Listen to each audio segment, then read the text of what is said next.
नमस्कार मित्रों, smart scholar YouTube channel में आपका स्वागत है। आज की क्लास में हम लोग लाक का राज्य की उत्पत्ति का जो सामाजिक समझौता सिद्धांत है को पढ़ेंगे तथा लाक द्वारा जो सामाजिक समझौता सिद्धांत दिया गया उसकी प्रमुख विशेषताएं क्या है को भी समझेंगे।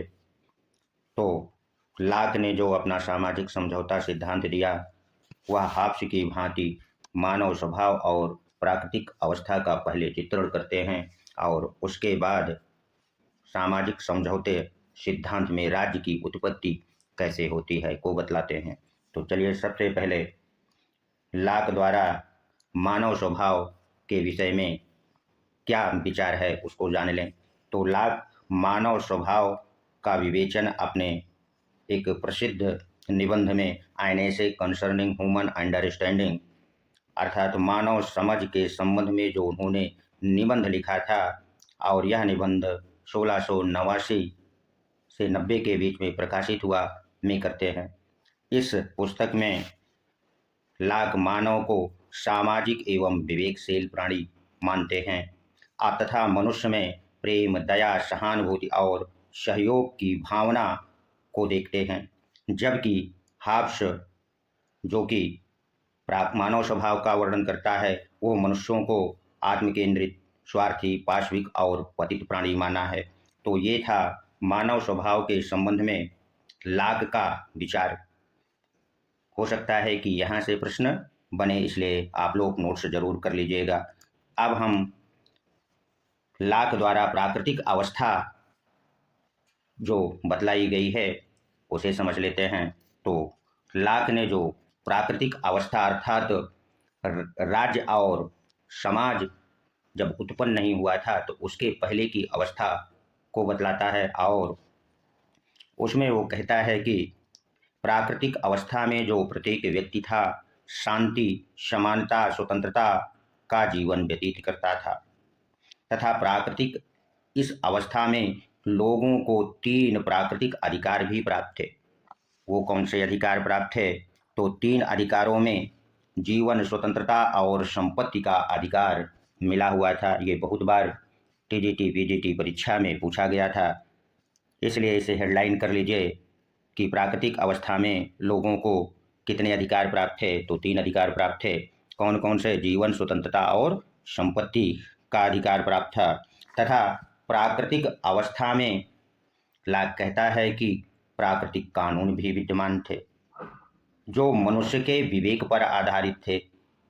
वे कैसे?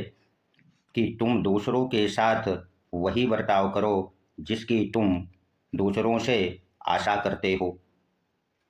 प्राकृतिक अवस्था में लाक जो है श्रम के फल या श्रम की पात्रता सिद्धांत को बतलाता है अर्थात प्रकृति प्रदत्त वस्तुओं में यदि कोई व्यक्ति श्रम लगा करके प्राप्त कर लेता है तो वह वस्तु उसकी निजी संपत्ति हो जाती है। जैसे पेड़ में यदि फल लगा हुआ है तो वह प्रकृति प्रदत्त है और यदि कोई व्यक्ति अपना श्रम लगा करके उसे तोड़ लेता है तो वह उसकी निजी संपत्ति हो जाती है। अर्थात प्राकृतिक अवस्था में संपत्ति का श्रम या फल सिद्धांत लागू था। अब हम लोग लाक का सामाजिक समझौता सिद्धांत क्या है को समझेंगे। सामाजिक समझौता सिद्धांत में लाक ने ये बताया कि मनुष्य प्राकृतिक अवस्था का त्याग करके समझौता करते हैं और जिससे समाज और राज्य की उत्पत्ति होती है। अब प्रश्न आपके दिमाग में ये उठ रहा होगा कि आखिर प्राकृतिक अवस्था जब शांति, समानता और स्वतंत्रता की थी तो त्यागना क्यों पड़ा? आदर्श अवस्था थी तो उसका त्याग क्यों किया? तो इसके विषय में लाक कहता है कि मनुष्यों ने जो प्राकृतिक अवस्था का त्याग किया वो आदर्श तो थी किंतु व्यवहारिक नहीं थी। प्राकृतिक अवस्था में कोई निश्चित नियम नहीं था और ना ही कोई निष्पक्ष शक्ति थी जो कि न्याय कर सके, जिसके कारण लोगों ने प्राकृतिक अवस्था का त्याग कर राज्य संस्था की उत्पत्ति समझौते के आधार पर करते हैं। और मनुष्यों द्वारा 2 प्रकार का समझौता किया जाता है।